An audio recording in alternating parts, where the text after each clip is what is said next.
Welcome. On this week's episode of the Screen Lawyer Podcast, I am joined by Jeff Keane, founder, CEO of Coolfire Studios in St. Louis, local production company, but worldwide in its reach. It's going to be awesome. Jeff, you ready? I'm ready. All right, let's do this.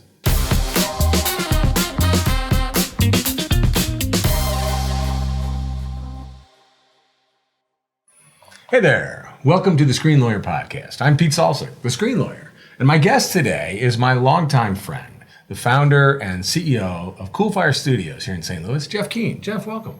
Thanks, Pete. Happy to be here. I'm glad you're here. Yeah, likewise. You look sharp as always. Thank you. Thank you. I'm never able to. I used to try from time to time to pull off that, perfectly just sort of looks like a beard started growing thing. Too many patches, so I stick with the little goatee. I noticed the other day that almost every male at Coolfire has a beard.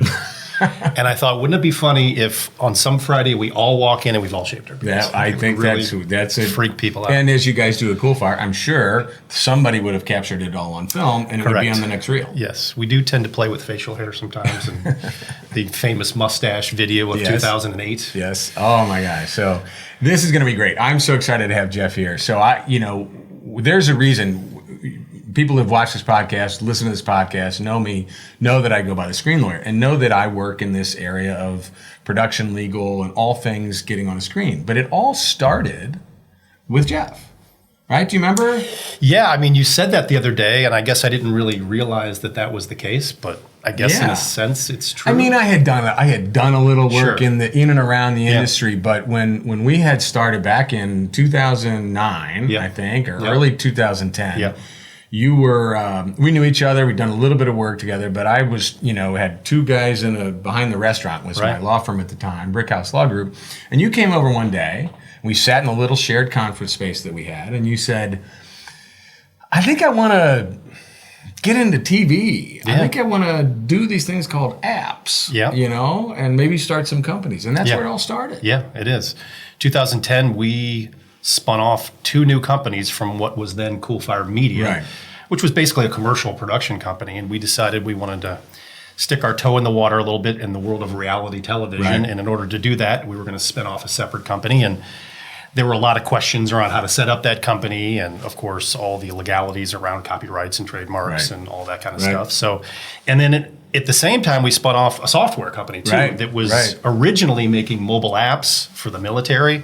It has since evolved into something else. But we were spinning off two companies and needed a lot of legal advice in order to set those things up correctly and make sure that we weren't getting ourselves into trouble. Yeah, it was the most fun. I mean, I quickly realized over a couple year period of time, it was way more fun than any other kind of legal work I did. I had done litigation in the entertainment and IP world, so I knew my way around it. But getting a chance to work with a startup company and help build. I remember sitting in conferences with you guys and you're like, I think we want to do this. And my job was to figure out, okay, what would that look like? Do we need to own a company? Do we need to spin something off? Do we need to license or whatever? And it was the most enjoyable, brain expanding time in my career. And I've never looked back. Yeah, and in those early days, we weren't just making TV shows. We were licensing products through those TV shows. So there were a lot of things to consider in terms of how we set things up, and royalties and licensing and copyrights and trademarks and all that kind of stuff. So that was very new territory for us as a commercial production company. We really hadn't dealt with a lot of those things in the past. So we knew we needed a good lawyer to help us out. Well, and you found me, so that's what you got. And I turned out to learn this stuff with you guys. Yeah. But you guys started, so it takes back just a little bit to Coolfire Media before you came out of the really sort of I don't know if it's really the end, but sort of a transition phase from the big advertising agency world. Where an agency might have 200 or 300 employees and had all of these departments in-house. And then they started spinning out. Take us kind of through coming out of that into Coolfire Media. Well, I really started at Anheuser-Busch. So I worked at Busch Creative Services, which was sort of their in-house creative department. And they did a lot of different things. And that's where I learned the world of video production. I did some live event production as well. But video production is what I learned at Busch Creative. And at the time, Anheuser-Busch was the advertising and Right. media giant that it was, and they spent lots and lots of money on video and marketing and advertising. And that's when they were more than just a beer company, Yeah. right? They had the St. Louis Cardinals, they had Eagle Snacks, they had SeaWorld. So they were into Right. a lot of different things. Right. And we, as Busch Creative, got to do work for all of those companies, which was a lot of fun. Busch Creative also had outside clients. They didn't just service Anheuser-Busch. So we worked with Volkswagen of America and Ford, Coca-Cola, a lot of big companies. So it was a great place to start my career. There were a lot of really talented people there. Sure. And some of those people were very kind to me and took me under their wing and taught me sort of the world of video production. And I guess I was a pretty good student. I started there as a production assistant, and after about 4 years, I'd worked my way up to a producer, and I was getting to produce some pretty cool things. So that's where I started. And so, that was the world of big media, big advertising, and a lot of dollars being spent on that kind of thing. So it's a great place to start. And then I left and freelanced for a while and bounced around a few different places, and then ultimately decided to start Coolfire in 2002. Yeah, and some of the people that you started with in 2002 are still with the company. Yeah, they are. Actually, some of those people even predate the company that I worked at right before Coolfire. Oh, wow. Patrick Vaughn was a guy who's still with us at Coolfire today that I hired at my previous job to Coolfire. I hired him right out of college. He went to the Savannah School of Art and Design. As a young kid about to graduate, he sent us a demo reel, and I was like, wow, this kid's got some talent, and we hired him, and he's still there today. But several other people came on really right after we started Coolfire in the very early days and are still there. Guys like Dave Johnson and Kevin Johnson and Brent Johnson, the Johnson trio. The Johnson trio, none of whom are related to each other, right? Correct. No, they're not related. But we've got a lot of folks that are long timers. I think it's been a fun ride for all of us. A lot of ups and downs, but mostly good times. I think that's kind of remarkable, frankly. 20 years now into 21 years. Yeah, exactly. And to think about that, in a world that is very fluid often in the workforce, right? From the crew and you talked about starting as a PA and working where that's sort of how the world works, right? Yeah, well, it's the way it used to work at least. Right, exactly. I think it still does to a certain there's a degree. version of that you guys still see, right?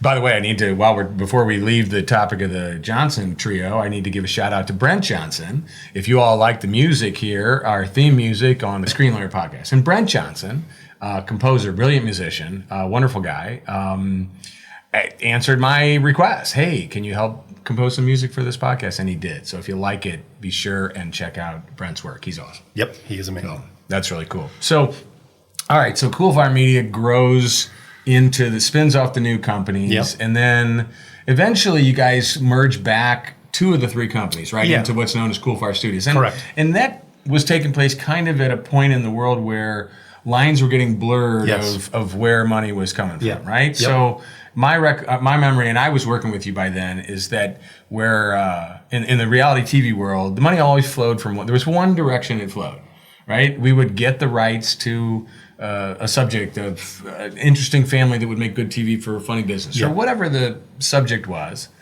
and then you'd pitch it, and then if a network was interested, they would buy it. Correct. They would provide the entire budget. Yep. You would manage that budget, do the entire physical production, and then they would deliver and own it. Yeah, and hopefully we'd make some money off it. Yeah, hopefully, especially if you ever get a second season. Right. And then there was still Coolfire Media was doing the sort of agency commercials and stuff for agencies, right? Right, yep. And that was one flow also. The agencies got the money from the brand. Yep. And then all of that started to change as everything went on digital. Yeah, it really did. I mean, there was a time where it made sense to have that Coolfire Originals, which was our TV company, separate from Coolfire Media, which was our commercial production company. But as time went on, the lines between those things really started to blur. And I think what sort of fell in between those two things was branded content and digital content. And all of a sudden, all the rules are changing of what does marketing and advertising look like? What does storytelling look like?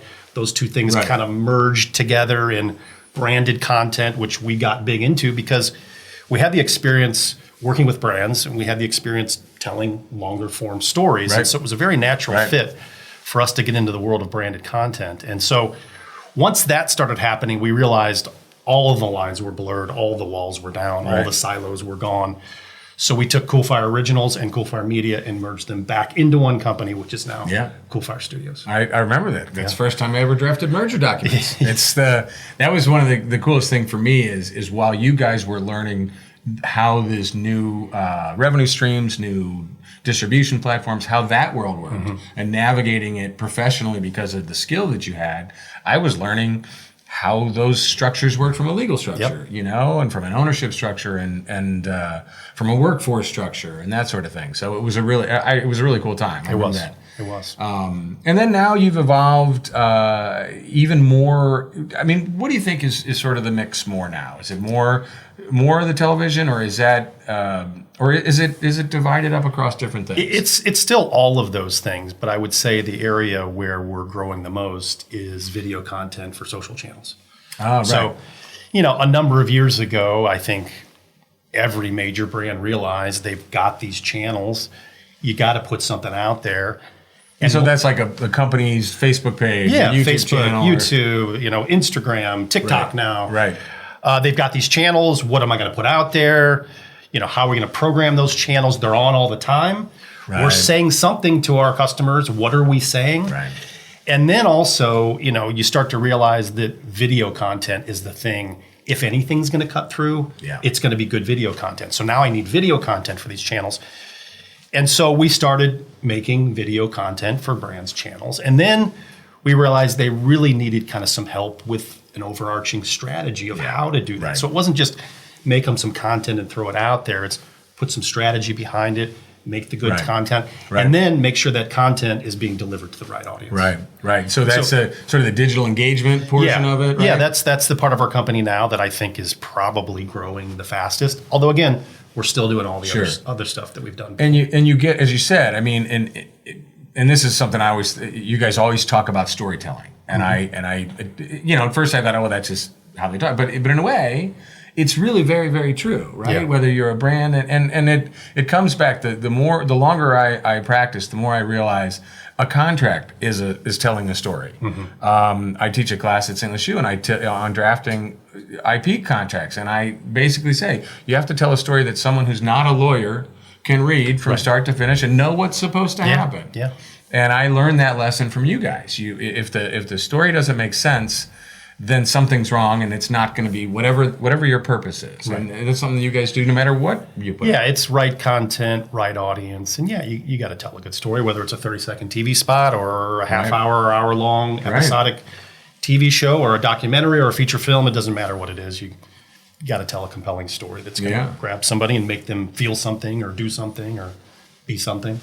I totally agree. So I didn't prep you for this question, but I'm curious. What is the one? Is there one product out in the world that you are most proud of, either the life in it? And I want to some other questions going forward, but I'm just curious. Things that we've done. Exactly. Things that Coolfire put out there that you're like, that's. If I stopped today, I would be able to point to that and say, I'm really proud we did that. There's probably a few things. I mean, we've done so much over 21 years. And you know how it is, Pete. Some of it's really great work that you're proud of, and some of it is just work that pays the bills. Exactly. Which is fine. That's what it's you have. And even the work that pays the bills is still high quality. It's still really good work. Yeah, yes, we put our heart and soul into everything that we do. There's a few things. I think the first TV show that we sold was a really big deal. I mean, it was a monumental moment at Coolfire, where these guys in St. Louis, in the middle of the country, that have no pedigree in producing reality TV shows for major cable networks, and a lot of people, I think, probably believed that we couldn't do that, or we had no business doing that. But we really put our minds to it. We thought we had some good ideas. We thought we had some things about our company that were different in terms of our Midwestern location and our sentiment about storytelling and the characters that we could find kind of in our backyard. And you guys were not interested in the let's make these people look horrific. No, that real sensational stuff was not something that we were after. We wanted to tell really authentic stories from the heartland, and that's what we did. And so we found some great characters, and we sold a couple of shows right out of the gate. We sold Fast and Loud, and we sold Welcome to Sweetie Pies. Those were our first two. And both of those shows had great runs. They were both really big hit shows and went on for years and over 100 episodes each. But we really took the attitude of, we are going to do whatever it takes to sell that first show. Right. Because once we sell the first one, the next one's going to be easier and easier and easier. So we really buckled down and we paid our dues and we partnered up with the right people in order to make things happen. We had good agents representing us and a good lawyer representing us, and we sold a couple shows. And that was a really proud moment, I think, for all of us. Sure. To see a TV show on Discovery Channel or a TV show on the Oprah Winfrey Network. And, it's got your name in the credits. And It's got Coolfire at the end. That was a really big deal and something that I'm really proud of. Absolutely. But there have been a few other things. We did that docu-series for St. Louis Children's Hospital here. In St. was Louis. Really cool. And I think it's some of the best work. Frontline for Hope. Frontline for Hope. Some of the best work that we've ever done. Just amazing, heart-wrenching stories of patients and doctors and nurses and families. And, credit to the hospital. They really gave us free rein to tell stories. And some of those stories, you didn't know how they were going to turn out. You didn't know if they were going to be happy endings or sad endings. And we had a little bit of both. But even through the sad stuff, you realized how much those doctors and nurses cared about their patients and the high level of care that they gave to people in some of their darkest times. And it was just a really cool show. And we won a few Emmys for it. So that's something that I'm proud of too. Oh, and you did a similar show in Kansas City. Kansas City, yeah. Children's Hospital in Kansas City. We did the same thing. And that one went 3 seasons and again, won some Emmy Awards for that. Right. So those are really, fun and very poignant stories to tell. And you don't get to do that kind of thing every day. No, that's true. And really, really powerful. And I one thing I remember with both of those was the local movie star angle, right? Yeah. So in St. Louis, it's everybody's favorite son. Well, the first season in St. Louis was Joe Buck as our voice. Right. And we got John Hamm to do a subsequent season. And then in Kansas City, we got Paul Rudd to voice the episode. Yeah. So that was a lot of fun. And for me, I rember thinking to myself, wow, I just drafted a contract with Paul Rudd's name. That's kind of cool. I didn't meet him. Yeah. He wouldn't know me, but I typed his name, spelled it right in the contract. So that was good. Yeah, and then recently, one thing that we've worked on recently is a little docu-series for the new soccer team. It's called City Rising. It's on YouTube. And documentary storytelling, 3 parts of just sort of the formation of the team and the philosophy of the team and the early days of launching that brand and that franchise. And I think it's some of the best storytelling we've ever done. Just beautifully shot, beautifully edited, really well written and produced, and something I think it's really cool. Really proud people, of. if you have not seen this yet, check it out. And where can they find that? On YouTube, just type in City Rising. City Rising. You'll find 3 episodes. Yeah, and I've watched it obviously, and what strikes me is how well it's not just a story of a team, because those happen, right? Sure. It's a new business, it's a new team, whatever. But it's insane. If you know St. Louis and if you know soccer in St. Louis and if you've watched the MLS and seen how this team has burst onto the scene, it's really capturing a city. Yeah. The name is the name of the team, but it's also capturing how the city rises up. And I know there's a lot of excitement about what that can do for the larger community here. Absolutely. And that's cool that you guys are involved in that. Yep. Yeah, that's awesome. So this is really cool. Well, another thing that I think is interesting that you can speak to is, production companies, and we work with a lot of creative companies that are just getting started, right? And they come together, maybe they come together with people who, like you were at Bush Creative and then you did this and you finally realized I probably could put a team together and do it ourselves. And so that's a very common a way that companies get started in any industry, and certainly in this industry. But you've now seen over a 20-year period, you've seen the company grow, you've hired a bunch of people, you've expanded, you've had to contrast, you've dealt with networks going into business. What was that like? Man, oh man. Boy, the ups and downs are challenging sometimes. Sure. Sometimes in the evolution of a company over 21 years, sometimes you make mistakes, you got to recover from those mistakes.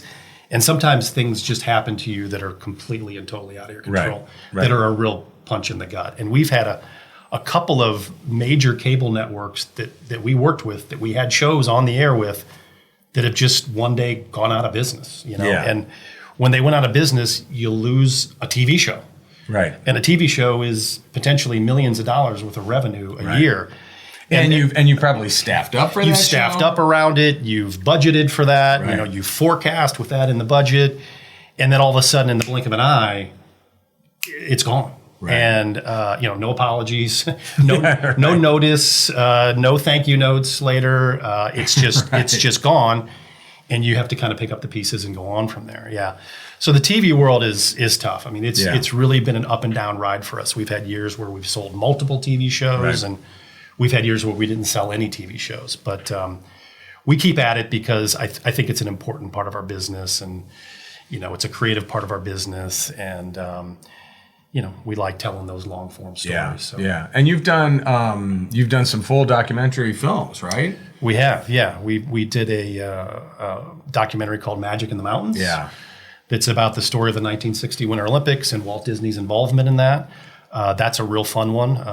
DJ David Johnson really headed that up and executive produced that, and it turned out really cool. It's really cool. It's kind of amazing when you watch it and you realize that many of the things that we just fully expect, if you turn on the Olympics on TV, it's going to have this. It's going to have an opening ceremony. It's going to have pageantry. It's going to have all medal ceremonies. Right. Yeah. All of that was pretty much Disney and his team's idea, right? To make good TV. Yeah, they hired him because it was the first Olympics that was going to be widely televised, and they wanted to make sure it looked good on television. So they brought him in to kind of be the pageantry director, and he came up with all these great ideas of things that would look really good on TV. And like you said, a lot of those things still exist today. Yeah. No, that's really cool. And that's Magic in the Mountains. You can find that one out there in the world too, right? Yeah, I think probably Amazon Prime and iTunes and different places like that. That's awesome. Mm-hmm. That's awesome. Yeah, that's a cool project. Yeah. So, well, this has been great. One of the things that I do on this podcast is I like to ask my guests, and I like to ask our listeners and subscribers and viewers or whoever you are, what's on your screen? And I got to this question because, and I've said this before, when I got started in this, when I really got fully into this project and started thinking, well, the name, where does the screen lawyer come from? And it was because you guys remember, I remember an early Coolfire slogan, "We make things for screens." And I'm like, wait, I was the lawyer for all that stuff. I guess I'm a screen lawyer. Yeah, I guess you are. And it's been really fun to see. And the types of screens that you guys live on has evolved greatly, right? It has. I mean, you could be found on any kind of screen, almost anywhere. Yeah, I mean, a lot of what we're making is definitely consumed on cell phones. And of course, that wasn't the case, even 10 years ago, probably. So, yeah, it's changed a lot, but now we make content for all screens of all shapes and sizes, and that's kind of fun. Yeah, it definitely is. So this is now my question. Yeah. You have a cell phone, and you carry a screen in your hand. I do. You have a screen in your office wall. You have a screen at home. You go to see things on screens. What's on your screen right now? What's sort of capturing your... Well, when you say what's on your screen, I think of the things that we're working on at Coolfire. Great, yeah. Because there's something you can talk about? Of course, I watch TV and consume a lot of TV too, but I think about what we're working on. And we're working on some pretty cool things. We recently sold a TV show to Roku. Awesome. Can't say too much about it yet Sure. because we're in pre-production still, and they like to be the ones to get to make those big announcements. But it's a really fun show. It's in the home space, and we're just about to go into pre-production on that, and that'll be a 6-episode series on Roku sometime either later this year or early next year. All right. So that's very exciting. That's a big project for us, and I think it's going to be a really cool one. Working with a couple of brands. We've got a brand, again, that I can't mention. No, I understand. A big consumer brand here in St. Louis, and we're doing a digital series. It's kind of a travel show. That's going to be really fun and really cool. Got some good talent for that, and we're going to get to go out to some different cities and tell some fun stories. Well, I'm glad to know that lessons that I imparted in your head years ago about confidentiality have resonated. I've learned my lesson there. I've gotten in trouble a few times on that one. So yeah, unfortunately, we got to be careful about what we say. Yeah. Well, it's an interesting world because I can recall on certain projects, the whole concept of publicity, and everybody is a publicist right now. I mean, I'm doing this. This is what I'm doing right now. Right. And so we're always, so when the subject of your show has a public personality, and the network that's interested, like you just said, they want to control the launch. They want to control, sometimes they want to be the very first ones to introduce the talent to the world. Yeah, that's the most important thing. They want to be the first. They want to be the one that makes the main announcement. And usually after they've made the first big announcement, then we have some latitude to put things on our own social. And sometimes you have to tell the subject, you can't post about this. Don't say a word. Yeah, exactly. Yeah. or we're all Yeah. going to be in big trouble. Right, exactly. No, that's awesome. Well, I'm excited about that. Yeah. Anything that you're watching right now that is completely unrelated to work, but it's just captured your imagination? Somebody just asked me this the other day, and the answer really, unfortunately, is no. I do watch a lot of things, but I'm struggling right now. Right. I think the last really good thing that I watched was the last season of Succession, which I just absolutely. See, don't say anything. I haven't started that one yet. I know there's like major stuff, but to me, that's the last really good thing that I watched. I'm looking for something. Have you seen The Diplomat? I have seen the promo, but I haven't watched It's it. excellent. You recommend it? I highly recommend it. Carrie Russell. That's Carrie Russell, yeah. Yeah, Rufus Sewell. They are. It's really well done. It takes time to build. Things come back in the end. It's really good storytelling. Does it have any shades of like The Americans or anything like that? I mean, obviously she was in that. Yeah, so. It evokes some of the same feelings because you learn over time. You just get thrown in at the start when something's happening, and you have to learn slowly what their motivations are and how it happens. It's really well done. Cool. So that's what's on my screen right now. Actually, it's not because we just finished it. So now we're searching for something else. All righty. So, well, that's cool. Hey, listen, thank you so much. Sure, happy to be here. It's good to catch up. This is great. Coolfire Studios, you guys are a success story. I think, right? I mean, I'd like to think so. Yeah, absolutely. And you've got one of the things that I love about you too, and this is sort of where I wanted to wind up. If people are getting into the business, somebody getting started, and I work with a lot of people that are in that phase, right? Any advice for somebody? Because I know over the life of Coolfire, you have some people that are in pretty senior roles now, very, very important roles, who started as interns and then were production assistants and worked their way up. Yeah. So what advice would you give to somebody who's getting started? Boy, I think it's a competitive business. There's a limited number of jobs. A lot of people want them.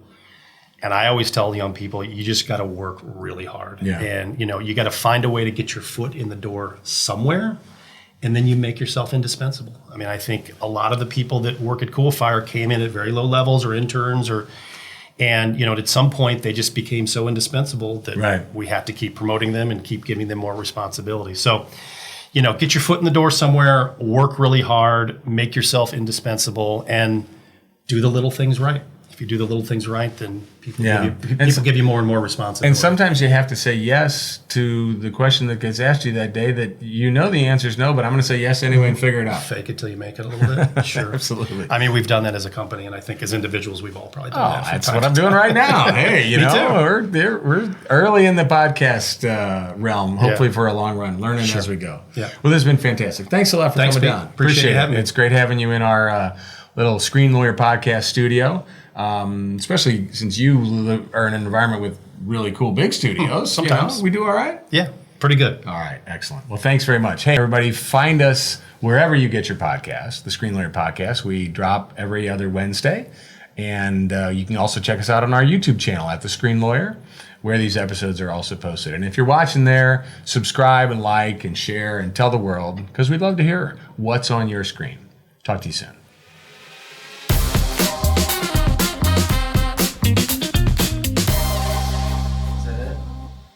Yeah, unless you want more. If there's more, it's gonna be really awkward.